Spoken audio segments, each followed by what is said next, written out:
Yeah, you can give us a brief history of the farm and. Is that what you're interested in? What are we interested in? Yeah, I would love to know how you started, how you and KK started, and what got you out here and to start planting and growing things. Yeah, and then we'll get into why you guys chose biodynamics and the ins and outs of that. And your story flows nicely. All right, It covers all right. Yeah. I got a little idea here. All right.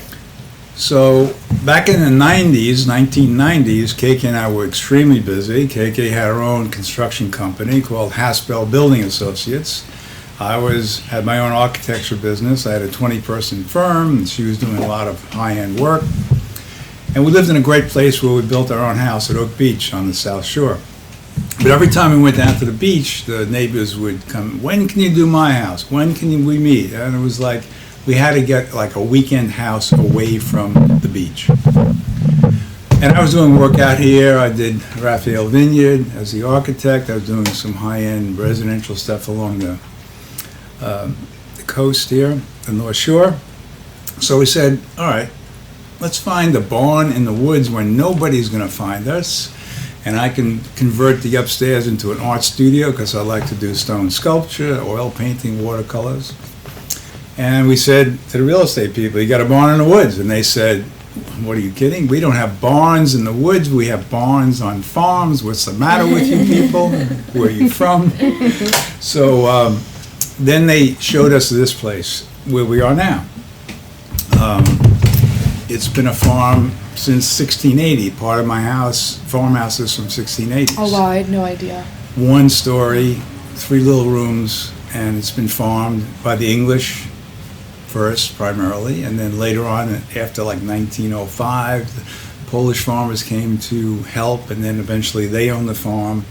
They sold in 1957 to a German farmer who luckily only grew flowers for his business in the cemeteries, and he was just selling flowers. Wow, so he didn't put a lot of bad stuff on the soil. But we just thought it was going to be a weekend house to get away on the weekends. And we didn't need the house, we didn't need the barns, we had no intention of farming at all. But when KK came down the driveway and I came down the driveway with the real estate people, I just immediately said, let's go back to the office. KK, my wife of 47 years, was heartbroken. She thought I didn't like it. And I said, no, I want to make an offer. I knew the farmhouse needed everything. I didn't even go inside, needed plumbing, electric, the bathtub was falling through the ceiling. There was something wrong with every barn, the roof, the siding, the foundation. But we had a construction company, and that's why nobody wanted the place, which is good for us because it was a good price. So we got here, KK started renovating using a construction company, and I was commuting back and forth from Bayshore and Oak Beach. But when she planted, she got the help of a local farmer, Bill Lindsay Sr., to clear the catbrier from the fields. It was abandoned for 5 years, and planted wildflowers and zinnias and sunflowers. So once the planting happened, KK never wanted to leave. So if I wanted to see KK, I had to come out. So eventually I sold the other house that we had built with our own hands back at Oak Beach. Came out here. And then I was commuting to my office in Bayshore. And we were just going to watch the flowers grow, and I was going to paint and sculpt, and she was going to read a book, and we put a fireplace in upstairs. That was the plan. Relax. Right. Oh, goodness. But the whole plan changed when my son and daughter-in-law started having their babies, our grandkids. Once the grandkids came, KK said, I'm going to learn how to grow the healthiest food for the grandchildren. So she did a lot of study, and at that time, the only organic, so-called organic school was a Nature Lyceum, led by Jeff Frank, Kelly's grandpa. So she went, took the course, she got inoculated with the thing, and what happened was one of the lecturers there was Stephen Storch, a biodynamic practitioner. She came home that night and said, we're doing biodynamics. I said, what? She told me a little about it. I said, well, it really sounds a little hocus pocus to me.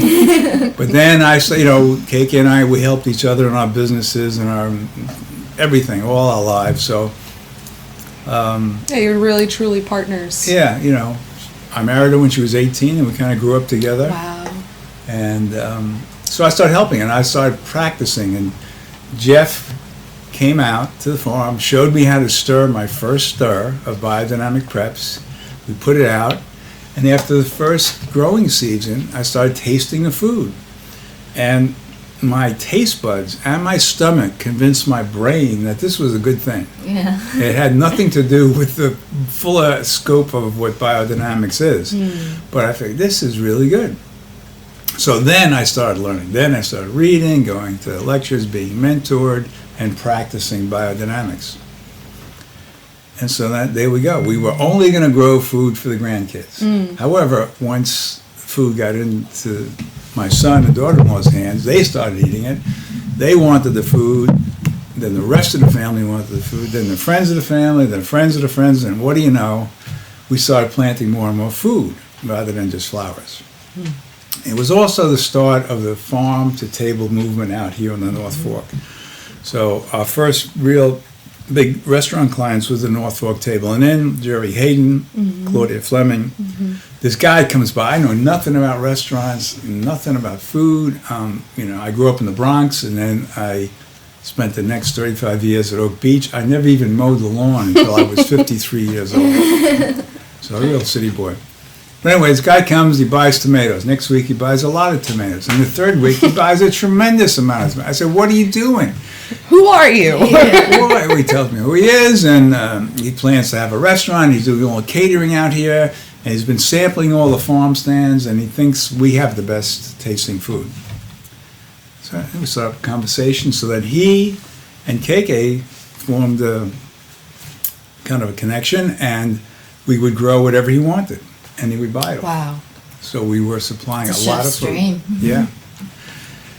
So that was really the grandkids and North Fork Table Inn were the start for us to expand the growing. Then we started the building greenhouses. That little potting shed that I have there, which was at one time a chicken coop, and then after a chicken coop, it was a 2-room migrant farmer's shack. Oh, Wow.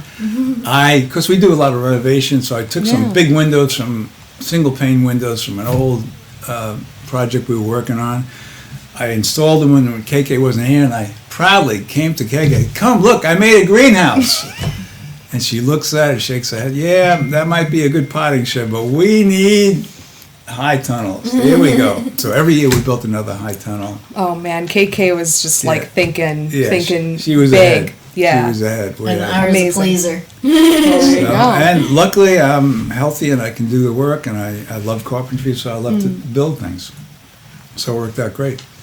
But that's how we started growing food. Wow. And, as it And turned what out, year was that? 2001? 2002? 2002, 2003 is when North Fork Table and Inn started rolling with their produce. And then, the rest of the restaurants kind of followed in their own time. Yeah. Then KK started the CSA, and then the farm stand. We used to be out on the road. She got tickled pink because she would, zinnias, a handful of zinnias. She might have 25 zinnias in a bunch, put it in a bucket, and sell it. $5. Yeah. So, and if somebody bought it, she was like thrilled. It was, isn't that great? Yeah. And that just spurred her on. Wow. Amazing. That's how we got started. Wow. But then I had serious studying to do about biodynamics. Right. Yeah. Sure. Yeah, so I would love to get what biodynamics means to you, because I think everybody who I talk to about it has a different, we could spend a year talking about biodynamics and what it means, but in your synopsis, in your growing experience. Biodynamics is a way of fertilizing the earth without any harmful chemicals. That's the major thing. It comes from Rudolf Steiner, who gave a series of 8 lectures in 1924 in Switzerland, Austria, actually. And what happened was, after World War I, the munitions manufacturers found out how to make petrochemical fertilizer, herbicide, fungicide. They convinced the major farmers, and at that time, there were like counts. Like a count would control 10,000 acres. And these counts came to his lecture, and how to, because After they applied all this stuff all over Germany, in 5 years, the agricultural declined, the cattle were getting sick, everything was bad. So yields were going down, Yields were animal going down. welfare was decreasing. Absolutely. And so Steiner developed this method for remediating the soil. That's how biodynamics first came about. It was to remediate poor soil. And as it turns out, if you keep remediating the soil, it keeps improving. So it's a way of sustaining soil. It's all about soil health. To maintain soil health over generations. That's why we can farm biodynamically in the same land for centuries. Right. So, he had disciples. In fact, he died, this was 1924, 1925 he died, and his wish was that none of this be published until after 10 years of proof that the young farmers should go out and Smart. prove the Yeah, results. Smart. But He worked in the business. He Right. knows. But somebody, some young farmer had taken notes and copied the whole thing down and let this cat out of the bag, so to speak. So it got published before, but his disciples went on to prove that it works. Right. And some of the disciples came to America, like Pfeiffer, Pfeiffer and so forth. That's how it got here. And had you taken classes at the Pfeiffer Center? Yes. Or KK did as well? Yeah, KK took the midwinter intensive, but she also took the 1 year study every month, and she used to go with Jeff Frank. They used to travel together, and Jeff would talk for 3 hours up and 3 hours back, Right. and tell these great stories and Cool. information. For those of you that don't know about the Nature Lyceum, it was billed as well. He gave credits for people who wanted to use pesticides, but anybody who went through the course never used pesticides when they got out. He totally changed their mindset. Essentially, it was a mystery school. It had all kinds of wisdom built into how to grow things healthy. Right. Yeah. That Now, sorry to interrupt, but just so our listeners understand, when you say pesticides and herbicides, you're referring to pesticides and herbicides that are made of petrochemicals, correct? Correct. Okay. Not ones that are made from, let's say, substances. yeah, exactly, organic substances and stuff like That's that. correct. Yeah. I'm talking about the ones that are detrimental to soil health in the long run, are detrimental to our aquifer. You know, North Shore, here, North Fork, we're a single source aquifer. Anything you put on the ground goes in gosh, the yeah. water. Yeah. And we're Yeah. so close to the water table. And we have history of Temic being put in. It's still a problem. Right. Yeah. They call these forever chemicals, right? That's how they're Yeah. kind of bringing it into the jargon now. Yeah.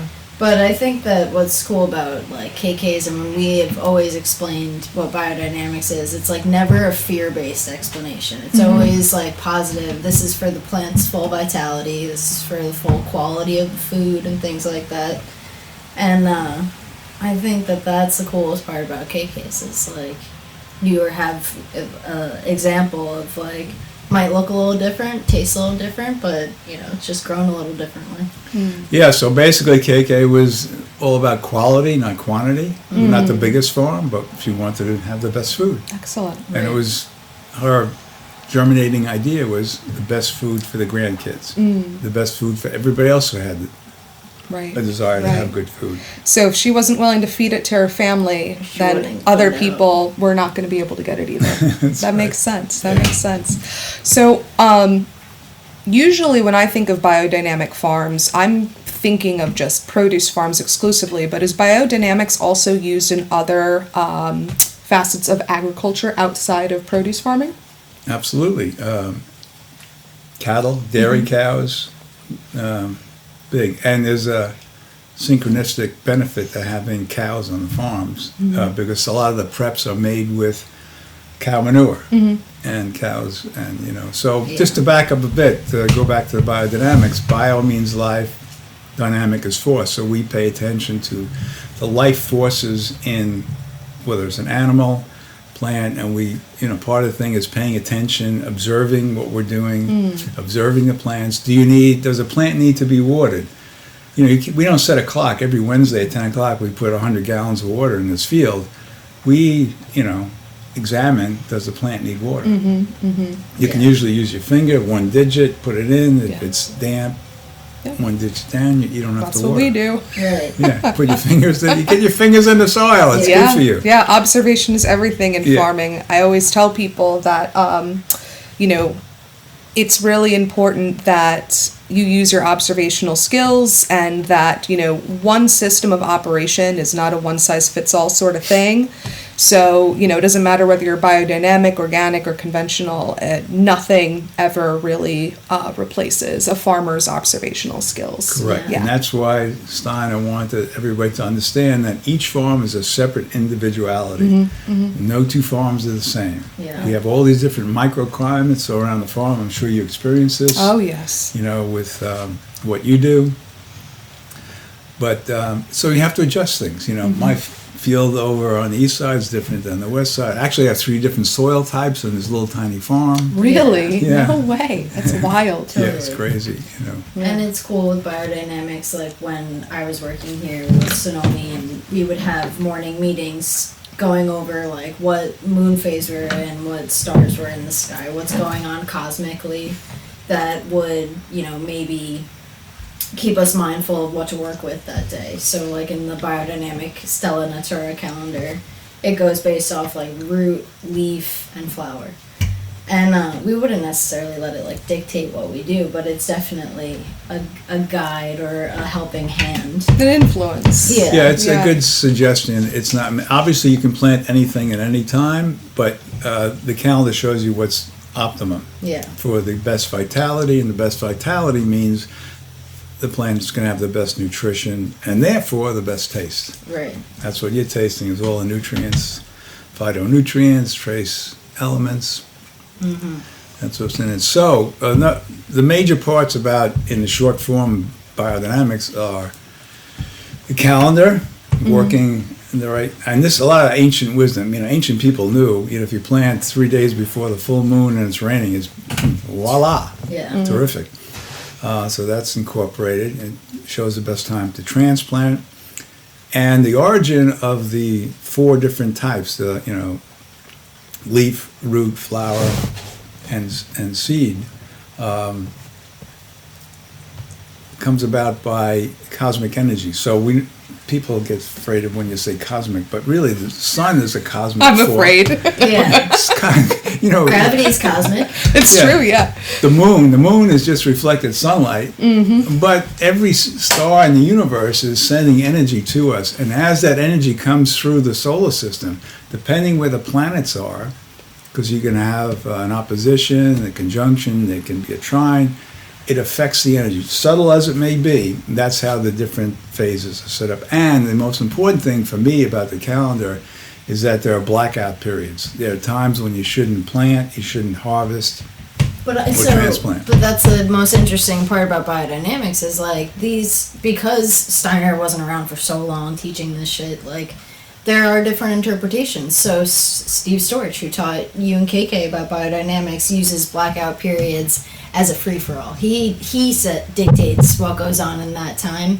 whereas other farmers are like, I'm hands-off in these times, or we're doing lightly work that we can get done without, we're not sowing seed or doing something big. So I think that was what always took me, of like the intention that we put into the work we do. Like it goes back to the observation of a farmer. Like I think when you're taught biodynamics, it really enhances that like conscious working and like, why am I doing this when I'm doing this and shit like that. It does sound a little shoo-shoo, I guess. Well, it goes back to a belief that, in biodynamics, which is part of anthroposophical thought, that you think about what you're doing. That's probably why people don't do biodynamics, because you have to think a little bit. People Right. don't like thinking about anything. No. Yeah. They don't think And shit of- takes time to turn something over to biodynamics. I think that's a huge struggle too, which I'd love to get your input on, is like, is it super sustainable? How long does it take for people to make that switch? And I don't know, things along those lines. On average, 2 to 3 years, you can change properties, even properties that need remediation, 2 to 3 years, even properties that have arsenic on them. Now, through your years being a biodynamic farmer, are there any crops in particular that you've grown here on the farm, or that KK grew here on the farm, that you found it difficult to grow and harvest to a quality that you would be willing to sell to a restaurant or at your farm stand? Are there Are there any crops that maybe don't do as well in a biodynamic system that maybe need extra inputs from synthetic fertilizer? Well, they don't need extra inputs. They need less inputs. So, example, cauliflower, broccoli do not like as rich a soil as we have. We have tested our raised beds, and we have on some of them up to 12% organic matter. Wow. Which is way That's beyond, unheard of. Which is way Yeah. beyond most farms, any farm that I know about. I've never heard of that. And it turns out that cauliflower, things like that, do not like that much soil. They,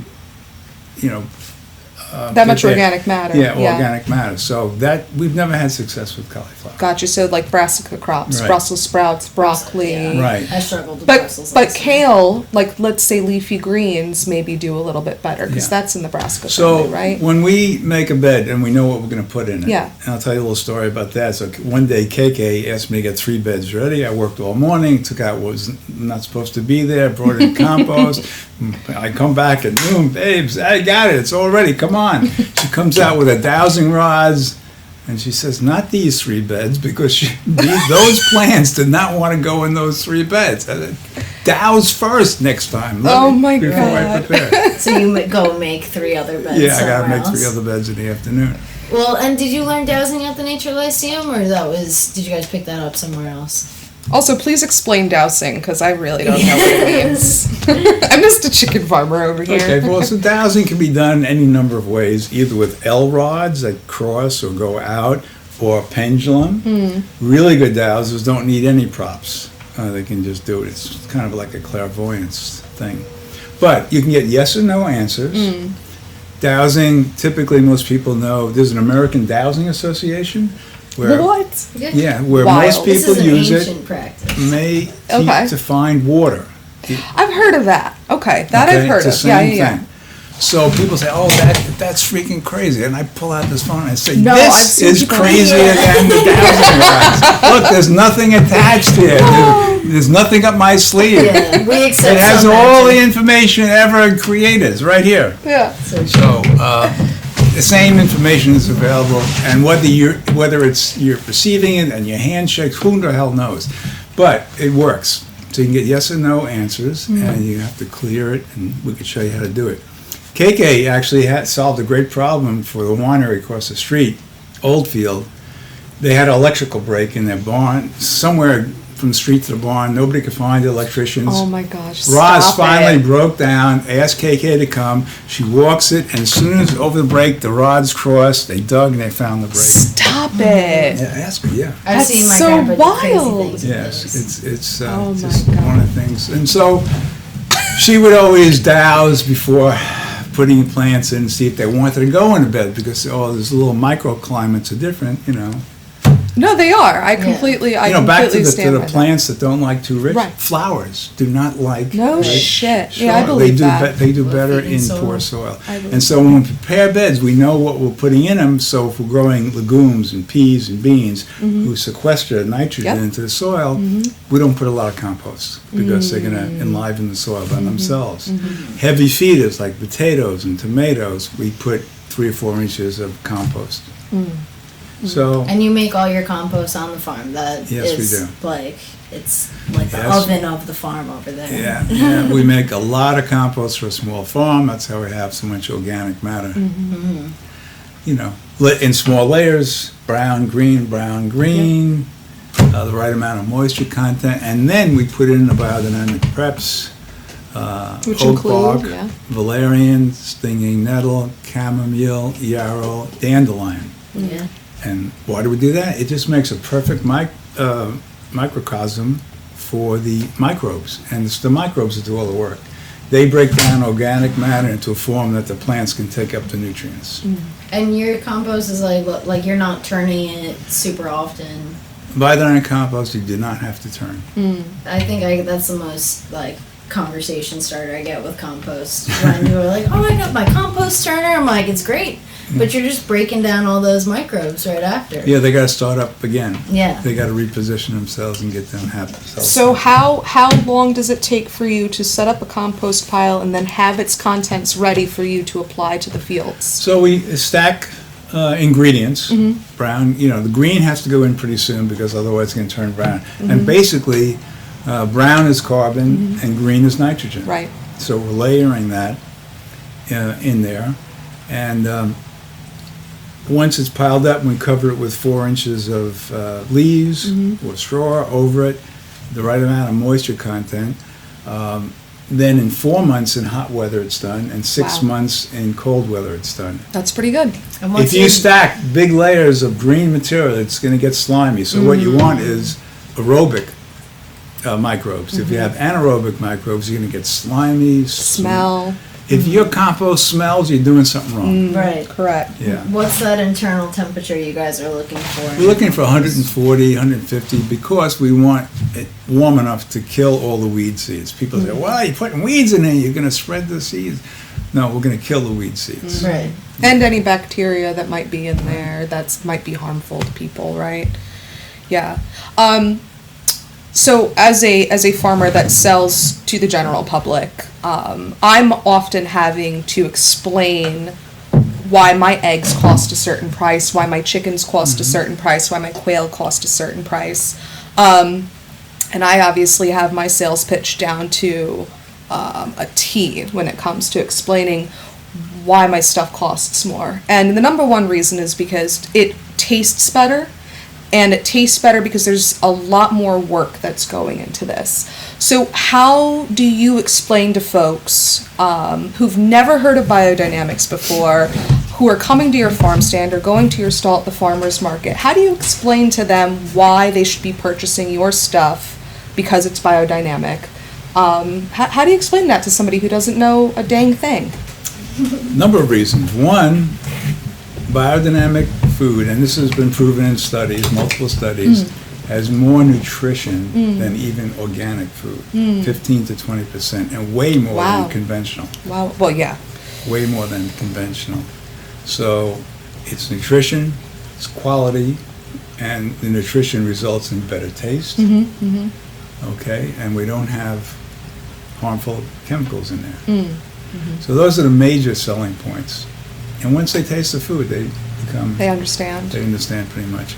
Yeah. We live in a market-driven society, and if and when more and more people come to quality, like they're going to want your products rather than somebody else's products, once they awaken themselves to a better state, they're going to want quality. Yeah. Yeah. They're not going to want poison once they get their heads turned around correctly. It's really difficult to go back once you've had something that tastes really good, because that's from my standpoint, from somebody who sells retail mostly and at the markets and stuff, like people haven't really cared, because we were certified organic when we first started, as you know, and we dropped that in 2016 for a multitude of different reasons, mostly because to us, certified organic didn't mean anything anymore. I found that didn't drive any customers away, because the quality of the product and the taste of the product was so good, they basically were like, we don't care. And I think that once you can get your customers or potential customers to understand that it's not just about the system of growing and this, that, and the other thing, but your taste buds don't lie. They don't lie. Your taste buds know what tastes good. And when things usually taste good, especially when you're talking about produce and meat and animal products, that usually means it's higher in nutrition, like you said. And I think that, people who are monetarily able to do it, they will continue to come back to you as long as the quality stays high, right?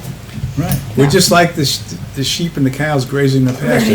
They know what to eat. Yeah, right, exactly. They know what to eat. Yeah. They know what's good. I think people also need to kind of be trained back to quality, especially the younger generations who never knew it. Like you guys, and you know what quality is. Like I know young kids who've eaten processed junk their whole lives that are like, that tastes like shit, I'd rather this. It's like, well, of course you had that. It's got mass amounts of sugar and things like that. Sugar, fat, and salt. Those are the three things that make foods hyper palatable. And, it's so wild because the current American diet is 60% processed foods. Yeah. And almost that entire 60% of those processed foods are plant-based, believe it or not.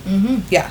Yeah. Well, yeah, they've got this whole, great marketing. Yeah. Talk about marketing. Yeah. It's For a great sure. little scheme they got going. And so how do we get people who are so used to having that wonderful trifecta of flavors, and to get them to appreciate something like a really good head of garlic? Well, it's Right. got to be a fucking fantastic head of garlic, right? And I think you got some. we look at it too, right? Like Chris told me when he was helping out Ira last season, he was like, we are visual creatures. Yes, and like absolutely. when you hold one of your heads of garlic or you pull it out of the ground and you've never seen green garlic like that before, you're like, that is a beautiful thing. And you're like, you can eat it. That's an amazing thing to give somebody. Yeah. That's right. I think talking about these markets out here too, like we're blessed to live in an area where you can talk about biodynamics and people aren't like, okay, like people already here understand what organics is. But I remember when Derek Perkins came to visit us, and he is farming in Iowa, or was at his place called One Root. And he was like, I would just say chemical free, because people couldn't even digest the organic or biodynamic, and it really is like breaking it down to just try it. Like, you don't even need to know how the fuck I farmed it. Just try it and you'll be like, dang, that was really Well, good. let me just say this. If the biodynamic and organic and know your farmer people, that's really the best way to know your farmer, had the same amount of resources available to them that these conglomerate and industrial farming people, and the same amount of lobbying, hands down, people would choose the better food. Right. Hands down. Because the equal amount of brainwashing would cancel out. The advertising in America has been going on for maybe 150 years. Yeah. Maybe, For almost the or maybe entirety of our 200. country. Yeah, probably. So, it's gotten out of hand with the lobbying, and we're in trouble because of the lobbying has created situations where we have abundance of GMO, where we have abundance of harmful chemicals. All these chemicals that have been approved by the EPA, and now are slowly being disapproved. They were originally approved by the EPA based on faulty information, and We always find out things over time aren't exactly what they seem. going back to DDT, thank God we had Rachel Carson and other environmentalists that shining light on the situation. Yeah. But anyway, we got to stay positive and keep Well, going. I think, that just made me think of something. The emergence of a lot of these forever chemicals and these, I like to call them treatments, because that's exactly what they are. They're treatments, right? We as farmers, even on a small scale, are really taught to cure problems rather than prevent the problems in the first place. And, while, I support basically anybody who's farming, whether they're doing it conventionally, organically, biodynamically, or whatever it is that you want to call it. But I think that the need to overuse these chemicals is an indication of something else extraordinarily wrong within our soil as a country and also within our ecosystems. And instead of trying to put a Band-Aid on them, we really do need to maybe observe and do preventative care. It's way more expensive to spray. It's way more expensive to use a bunch of synthetic fertilizer. Even the conventional guys don't want to use that much because it's prohibitively expensive. Right. And it cuts into the farmer's bottom line.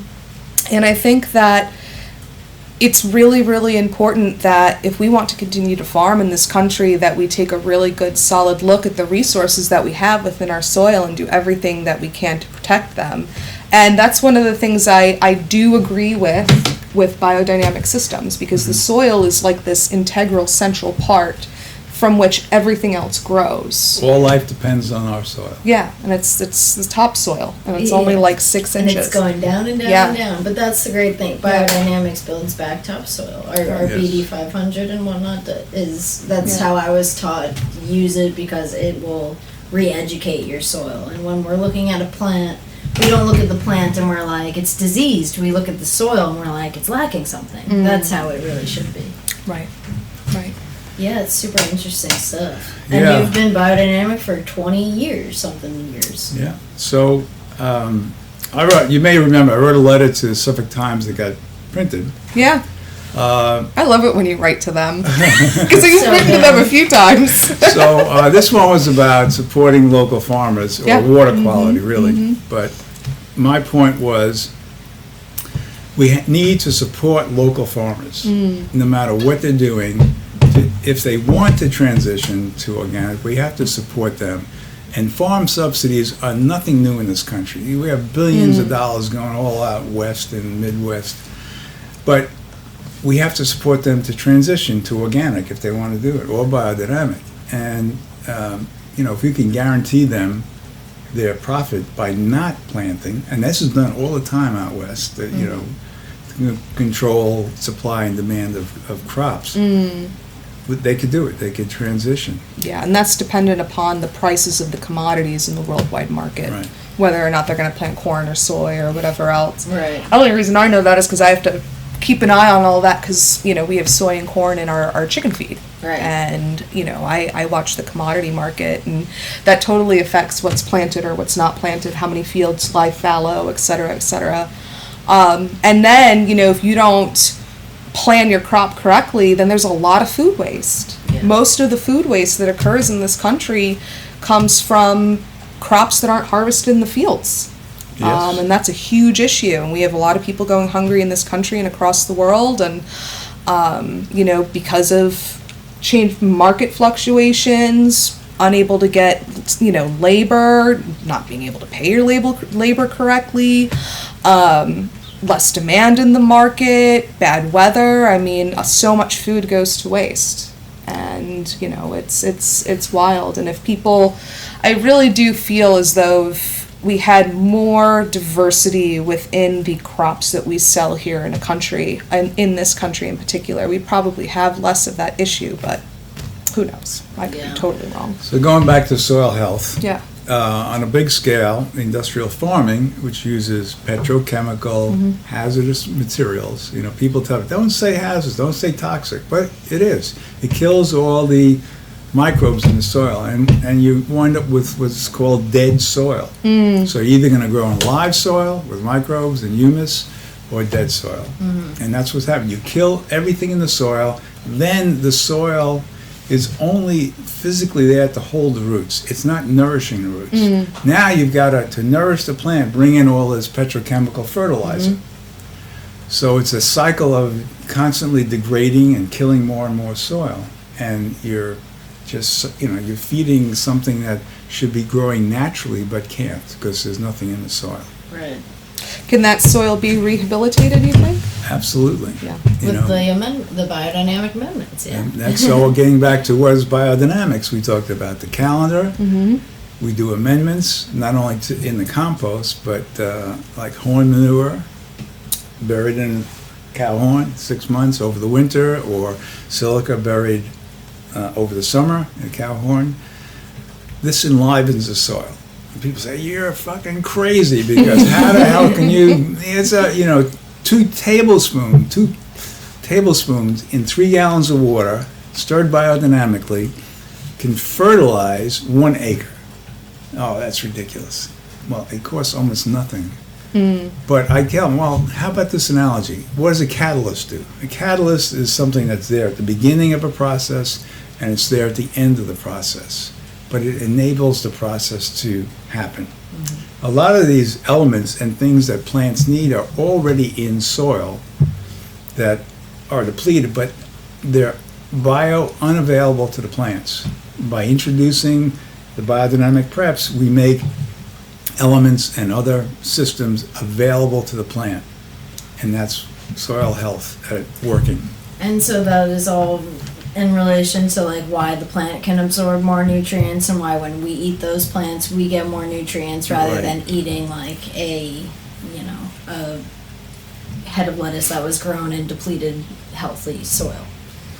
Just as another little statement about nitrogen, there are many forms that nitrogen is present in the soil. The petrochemical way is water soluble, Yeah. which means that it washes out and Correct. washes creeks, rivers, estuaries. It's ruining the bays and all the life in the water in the bays.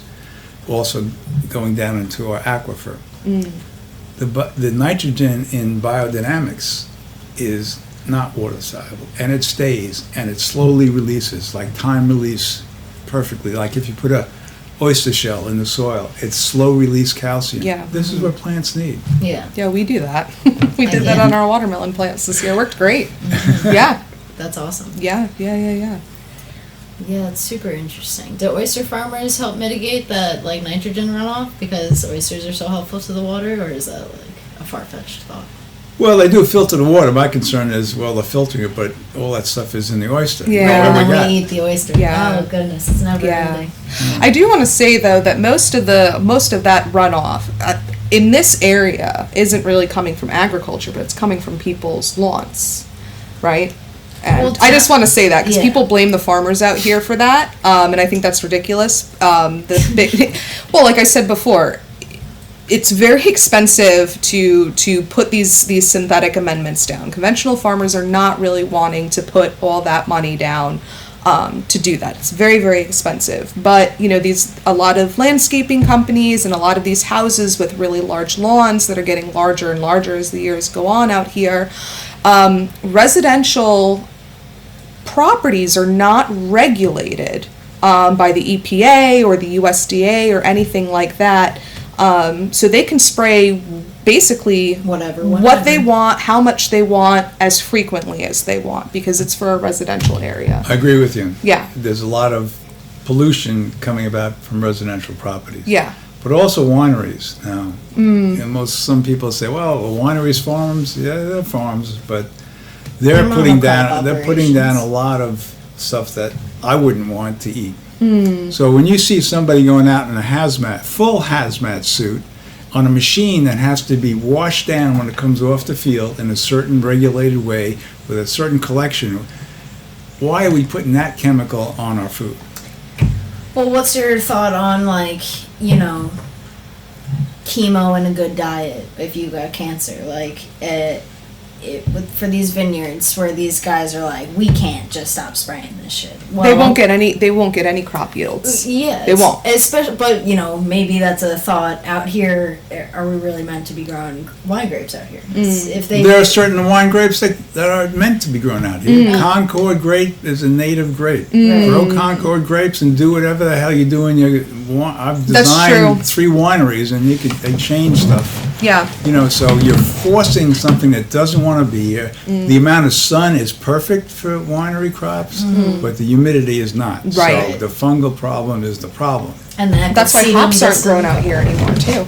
Well, Yeah. these big investments that people have made, and they're lying fallow because they realize after the fact, Yeah. They can't do anything. somebody didn't with do that. some research. Yeah. Well, what's really interesting back to like the residential area spraying. My parents are out in East Quogue, and like they don't spray. My dad like probably sprays and doesn't tell me, but they were letting me know that don't bring your dog over. Like we just got an email from the town that they sprayed late last night all the neighborhoods in the area For ticks. for mosquitoes and ticks. And they probably said the chemical and whatever, but I thought they're not checking in with every house owner. What did you spray this week? What did you spray? So you could be tripling up a residential area on chemicals and things like that. And I don't mean to say chemicals like because I get there are good chemicals out there.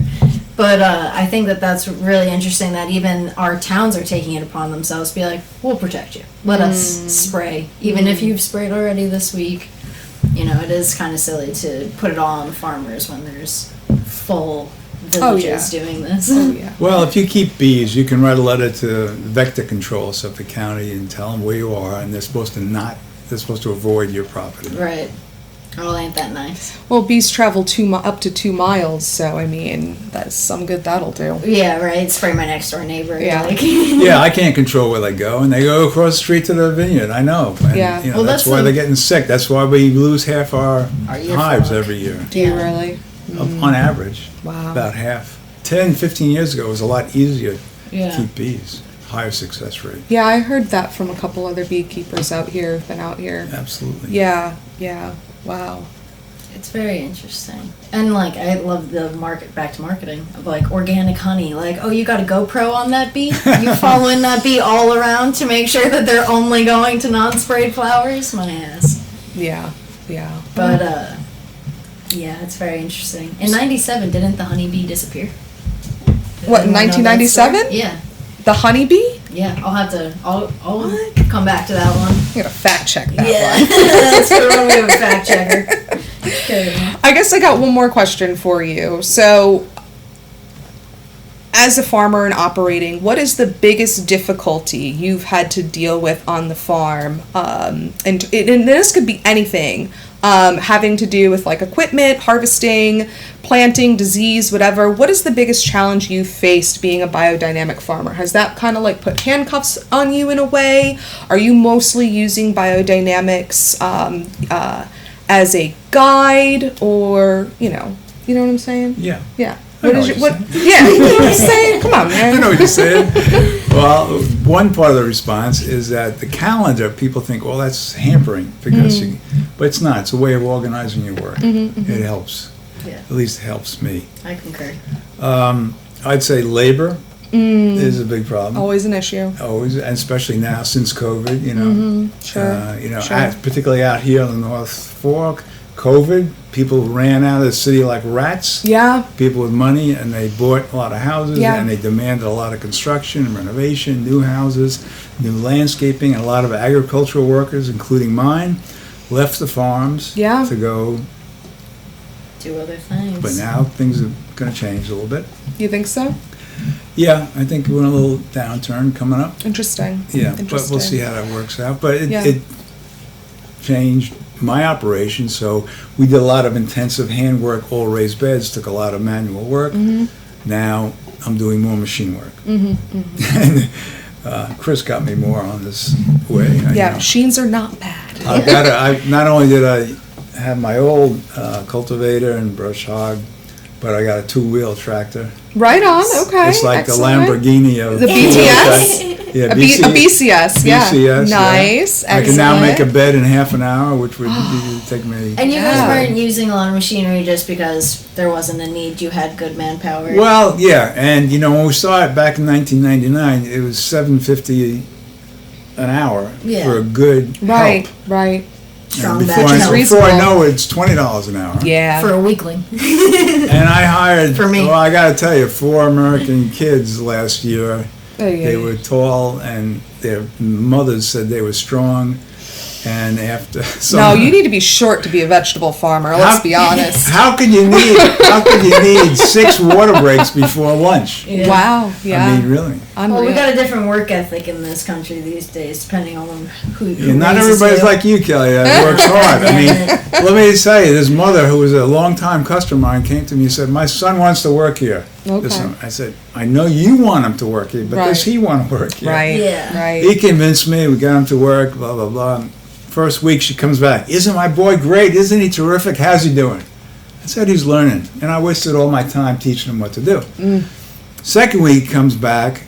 She comes back. Says, "How's my boy doing? Isn't he great?" I said, "You know what? I'm going to do you a favor. I'm going to tell you the truth. Yeah. He is weak. He is slow. He is lazy. He complains. He complains.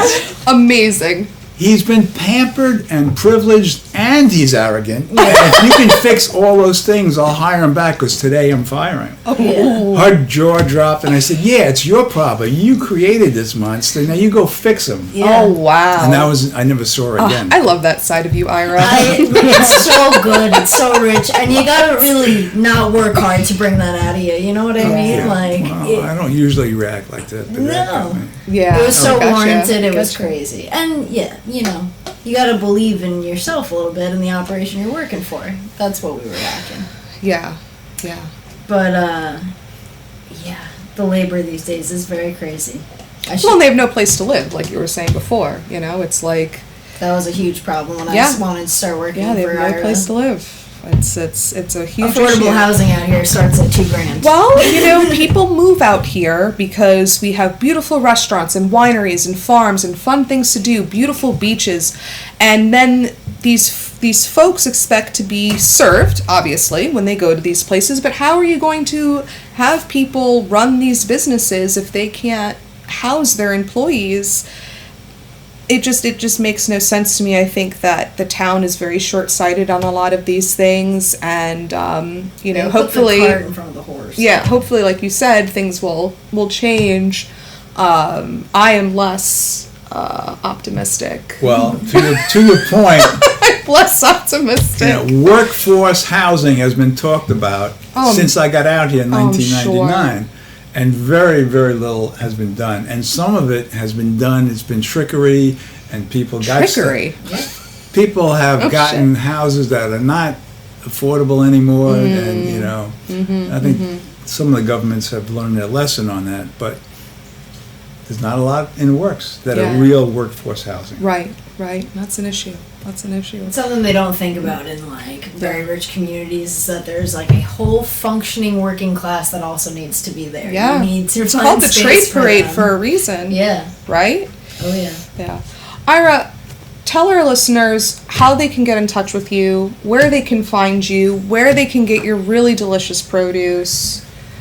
Tell There's us. a farm store online now, right? Yeah, tell We us have all an about online store, KK's the Farm. You can go on there, you'll find it. it. .com. We have .com, and we have an Instagram, KK the Farm. That's it. That's the spot to go to. I'm Ira Haspel, 516-398-8731. I dare you to call me. Yeah, I love that. Who knows? Oh my And gosh. the Shelter Island Market just closed. I was gonna say you can find y'all at Shelter. Yeah. So we sell out of this food barn. Yeah. In the winter, we'll be selling. We have 4 greenhouses. We'll be growing all winter. So you're going to be open all year round? Yeah, the hardy greens. Excellent.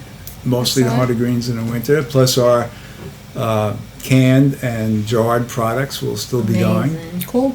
And we will be selling some quiches, and we might be selling some really beautiful, delicious hot muffins with a cup of coffee here. Those cakes that Emma do are outrageously Emma beautiful. is a great baker, so we're going to have a variety of that's things. fun. You just have to pay attention and look us up. Yeah, right on. Excellent. And are there any other final thoughts, anything that you would like to add at all that we did not touch upon in our discussion? Support the young farmers. Support the young farmers. I love it. You know, the woman came in here from the foodie tour, and I said, "Well, where do you give your money? What are you doing with your money?" So, "Oh, we give it to things like CAST," and we know that CAST is overfunded right now. Right. I mean, they do great stuff. Let's not be wrong. I said, yeah. give it to young farmers who are going to grow the food that's going to go to CAST, and they can help themselves. And the people who are going to work for their money and improve our society. Heck yeah. So that's where I would say, let's support our people who have great intentions for the land, and for one reason or another don't have their own properties, can't afford their own properties. Let's encourage them.